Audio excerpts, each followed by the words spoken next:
Imagine this, being shunned and shamed for being feminists. Politicians must regain the courage to truly engage with these issues. They must listen to women, feminists, to lesbians and gays, parents, to detransitioners, to all of the critical voices. I am a former politician, a member of parliament in Austria with the Greens. I'm a feminist and a human rights advocate. And for the past 30 years, my work was dedicated to defending women's rights, especially of migrant women, and those of same-sex attracted people, lesbians and gay men. But in recent years, I have seen that those rights have been eroded at an alarming pace. So the question is, does gender self-ID threaten women's rights? The answer is yes, and I want to explain why. Across Europe, political parties on the left, center, but also conservatives, have embraced gender self-ID without scrutiny and without debate. Women's spaces were opened up to men, well, men who say that they are women.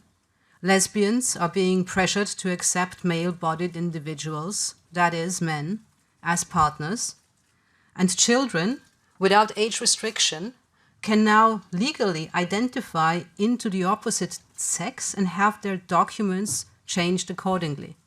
This is possible, for example, in Germany, with a new law since November last year. The same law also punishes publicly disclosing any information about an individual's transition, with an exception made only for very close relatives, for the spouse and for children, but only for those from before transition. Key EU documents like the LGBTIQ equality strategy promote self-ID without age limits throughout the work of the Commission and the funding of the Commission. And all of this without consultation with women's groups or with lesbian activists. And there are plenty of us who have been sounding the alarm about the harms that this is doing. But here in Brussels, we are without funding and without platform and without access to the roundtables and the stakeholder meetings that may or may not take place on these issues. It is infuriating and it is insulting that women's rights are ignored when policies, recommendations, guidelines, strategies are developed that affect us, and those of us asserting our boundaries are dismissed as outdated and regressive and are vilified as TERFs. I've seen this unfold over and over again on the national level and on the European level. The policy shifts and the ambiguity from equality between women and men to gender equality, to gender identity, to women and girls and all their diversity have tangible consequences.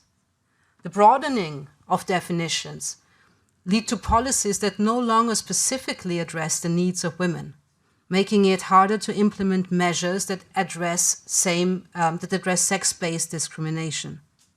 And we lose the legal grounds and the rights to establish and operate single-sex services and facilities, spaces that were set up in the first place to protect women from men, regardless of what those say their intentions or their identities are.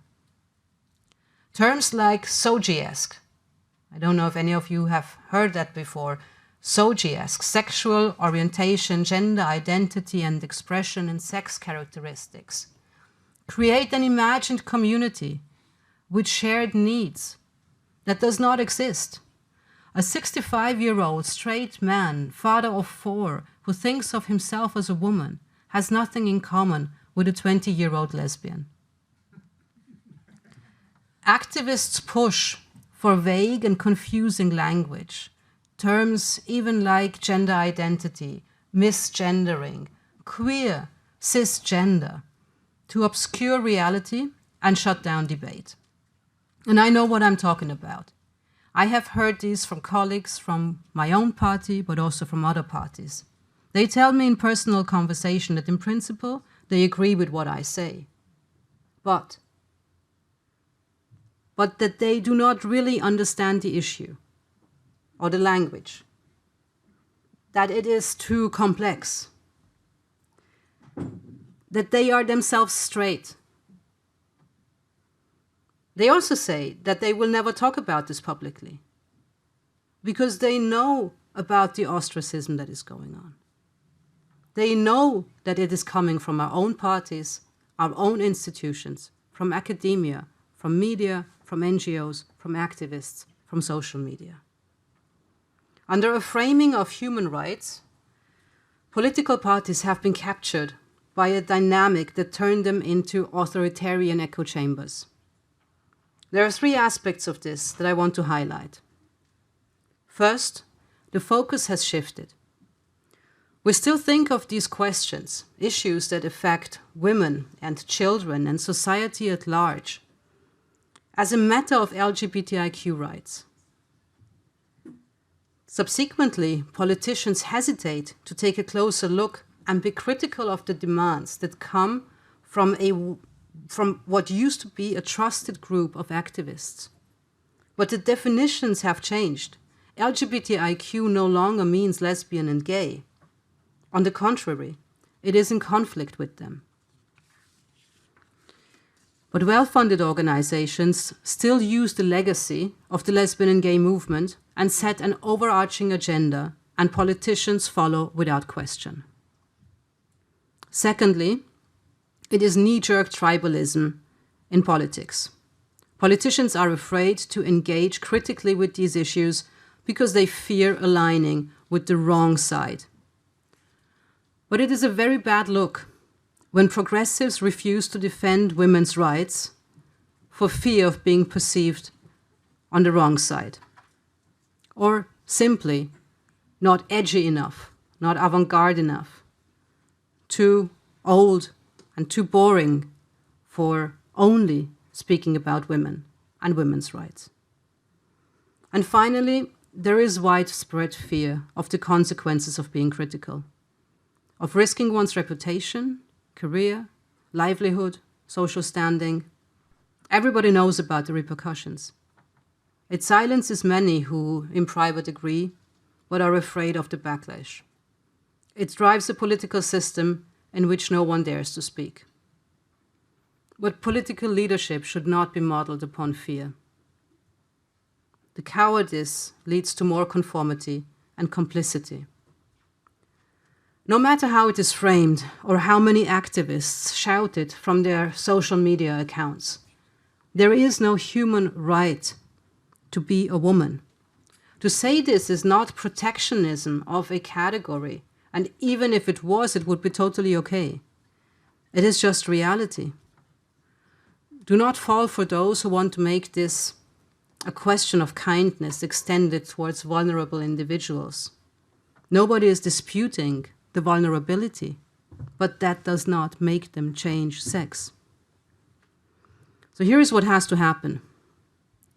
Politicians must regain the courage to truly engage with these issues. They must listen to women, to feminists, to lesbians and gays, to parents, to detransitioners, to all of the critical voices. Not with asterisks, not holding space for men, not proclaiming pronouns. Progressive parties must stop developing their position from opposition. And fear of defending women's rights. Women's rights are not reactionary, they are not right-wing, and they are not fascist. And they need to engage in debates around these issues without jargon, without linguistic manipulation, without obfuscation, and bring to light what has been going on behind closed doors. Thank you.